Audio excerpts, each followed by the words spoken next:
Hello, Mustangs, and welcome to our latest installment of Snack Talk. I'm sitting down here with one of the great teachers we have in the science department. She's actually one of my first friends I had made when I was used to be in a science building those long days ago. Miss Goon, ladies and gentlemen. Thank you, Miss Goon, for joining us this afternoon. Appreciate it. It's good to be here. Glad to see you. Thank you, thank you. And like I said, my first days being at North Science Building, sometimes I just walk around and just talk to people, and you're one of the first people I got a chance to meet. So it's always had a good relationship with you. Good friendship. I remember those chit chats. They were good. All right, thank you. Well, we're gonna have another chit chat today. Okay. All right, so it is snack talk. Our first question is always, because this is during our lunch hour, ladies and gentlemen. We have to eat while we talk, sadly. What is it that you have over there with you today, Miss Gunn? To be honest, I already ate something, but I did save something for snack talk because I knew you would ask me that question. So I got my fresh glass of ice water, and I got myself a crunchy peanut butter granola bar because I like peanut butter a lot. Do you think they would be insulted if I put more peanut butter on their peanut butter bar? No, I don't think it is because, you know what, I don't think that company watches us anyway. We're fine. It's all good. I actually do some stuff like that. I add more to whatever. But today I'm supposed to be on my health kick, so I got a sandwich and cheese and all this stuff. And of course, you guys make fun of me for this, but whatever. Is that a monster drink? No, it's not a monster. It's a rain. It's a rain. Yeah, I do have a limit, but yeah. Anywho, ongoing joke there, ladies and gentlemen. Alrighty. All right, well, let's go ahead and get into some questions with you, Ms. Goon.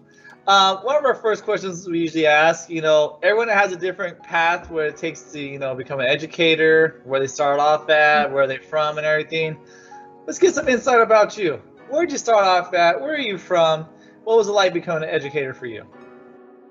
Well, I started in downtown Brooklyn. I taught for 5 years in Brooklyn, and that was an experience. It was a great experience, though. I actually had a Stugo job when I was first teaching. So my second year, they were like, Hannah, how about Stugo? I'm like, what?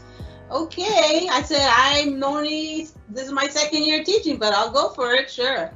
And then I went to Boston to teach, and I taught at Boston Land Academy there.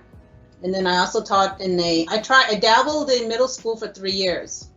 And that was a good experiment because I realized that sometimes your hypothesis is that it's going to work, and then you find out the answer. I found out it's not going to work, and I still came up with a valid answer.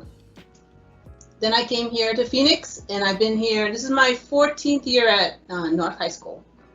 Okay. So you first talk about how you land at North and everything. What is it that you do at North High School, or what have you done in the past while being a Mustang? So I teach in the science department. I've taught biology most of the time, but I'm also teaching. I decided to mix it up a little bit, so I ventured out to teach the freshman course, and I also teach the anatomy class as well. Let's see. I was the instructional leader for the science department for, 6 or 7 years, something like that. And then I've also helped out with creating or establishing the advisory program, which we call MAP, Mustang Achievement Program, here at North High School, and dabbled in this and that, little committees here and there. Mm-hmm. And also, I see your garden on the side when we used to have the gardens on the side. I know. I feel really bad about that. I was almost going to go back to school and just throw in some flowers just so that people who do go to campus like you can see the flowers, but I haven't done it yet. Still kind of hot. Still kind of hot. Yeah, it is what it is, but I do remember those. I remember seeing that every day when we drive in. It's that nice little plot right there. Sometimes you're there early enough, taking care of it. Yeah. We put flowers in the front for you guys, for all the staff, so that when you drive by, you have something pretty to look at. That day will come again soon. That day will come again soon. I liked how you talked about the Mustang Achievement Program that we have here, otherwise known as MAP. Some people call it advisory. So many different names that we call this time of the day.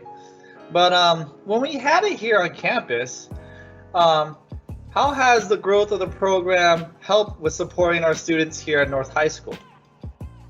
I think the first thing that comes to my mind, and one of the reasons why I wanted to try to see if we can implement a program like advisory, was because so many students would miss out on opportunities for tutoring. Like I had so many students, I would tell them, like, see me after school, I'll be here, make an appointment.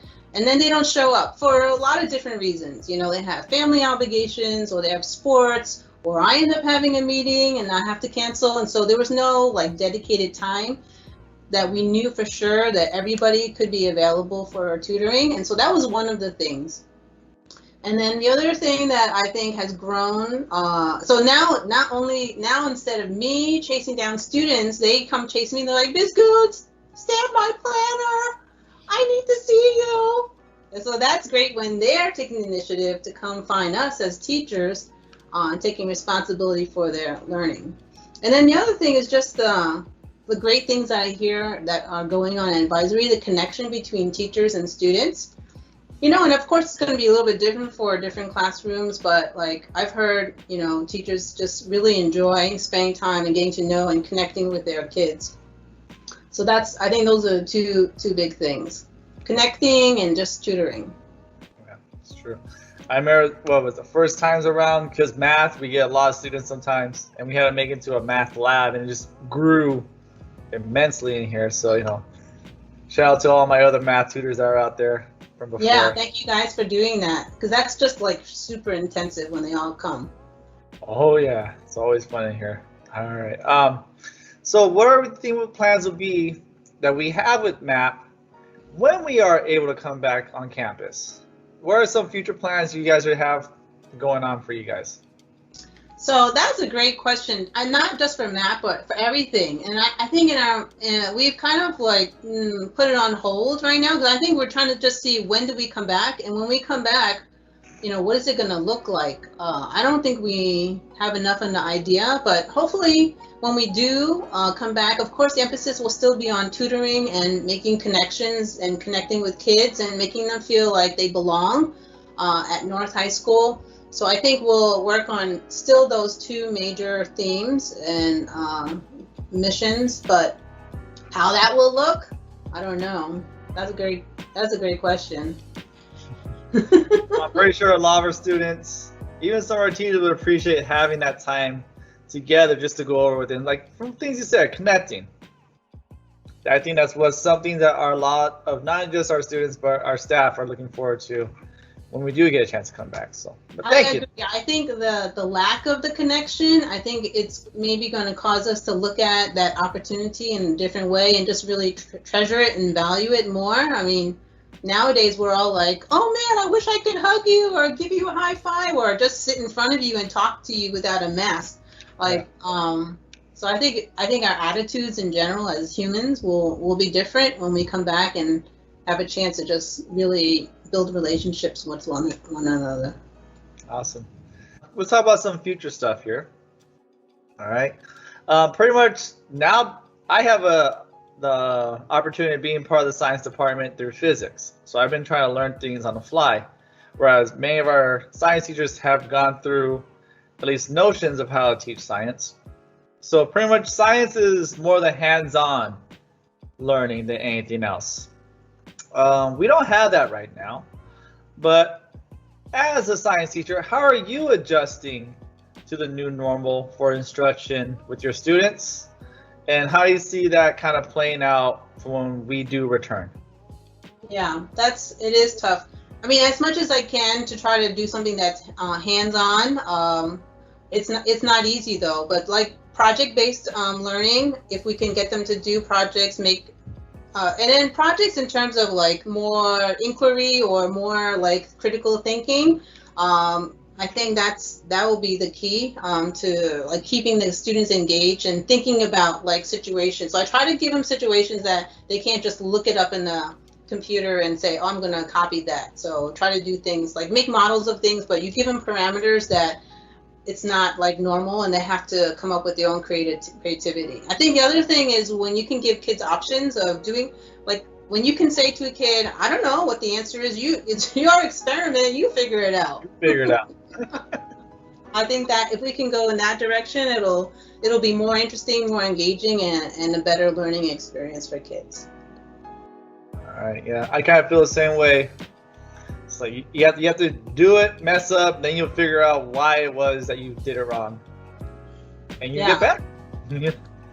Yeah, and then to like create an environment where they're like, to tell them ahead, I expect you to come encounter problems. That's normal. So what I'm not asking you, did you do it right? I'm asking you, what problems did you come face to face with, and like how can you solve those problems?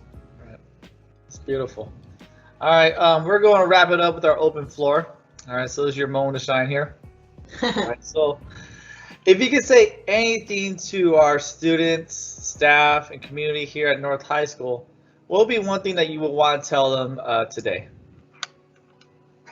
In this day and age, we have a lot in our society, in our political time, and in our just COVID time. Like, there's a lot of things you could look at that are negative, but that's not really fun, and it's not very helpful. So my attitude, and I've been asking the question for myself too, like, how do I react to what's going on here? I think my reaction is, let's hold on to the stuff that's good. Let's hold on to things that, are uplifting and that bring out the best in people. Let's hold on to things like integrity, being kind, being gentle, being thoughtful of other people, trying to be empathetic, especially in these days. Everyone's in a new situation, every single one of us, right? So let's be empathetic and try to be understanding and hear people out and extend grace. So let's dwell on what's good and not on the stuff that's not so good, because it's just not helpful. That's good. Good words to hear. Well, I do miss our days talking about your New York Times. So it still sticks out to me how you used to do field trips with the subways. I'm like, and here we are freaking out just on getting kids on the bus that's not moving. I'm like, oh my Lord. So I bow to you in so many different ways. What can I say? Learn through experience. Yeah. Well, otherwise, ladies and gentlemen, for everyone back at home, thank you, Miss Goon, for giving us some time for us today. And as always, make it a great day, Mustangs. Bye. Thank you. It's great to see everyone. All right, ladies and gentlemen, in case you didn't notice, the last two Snack Talks were actually our lost episodes. We got really involved with doing stuff for our athletes, and we're looking to try to do some things with homecoming. So we want to make sure that those last two interviews were put out. Once again, that was Dr. Middow and Miss Goon. So we want to say thank you to both our fine Mustangs here, these two lovely ladies that we have here on campus. Okay. We are going to be wrapping up season 1 hopefully soon. We have maybe one more interview. It's a little bit of a surprise. Then afterwards, for season 2, we have a poll on our Instagram, and on that poll, we asked for people straight out, hey, who is it you want to see interviewed for Snack Talk? So we kind of have some fan favorite ones coming to you guys and gals, definitely in January. We're trying to make sure to wrap up this first season. Second season will come out in January, and there are a number of staff members that we want to talk to, but we are going to have to throw in some fan favorites first. All right, so we have heard who you guys want to see. We're trying to get these interviews down and ready to go for when we come back in January. So just, by all means, make sure you're subscribed, hit that notification bell, and just wait for when we come back in January. All right, otherwise, as always, stay safe, stay healthy. We look forward to seeing people once again sometime. And as always, make it a great day, Mustangs.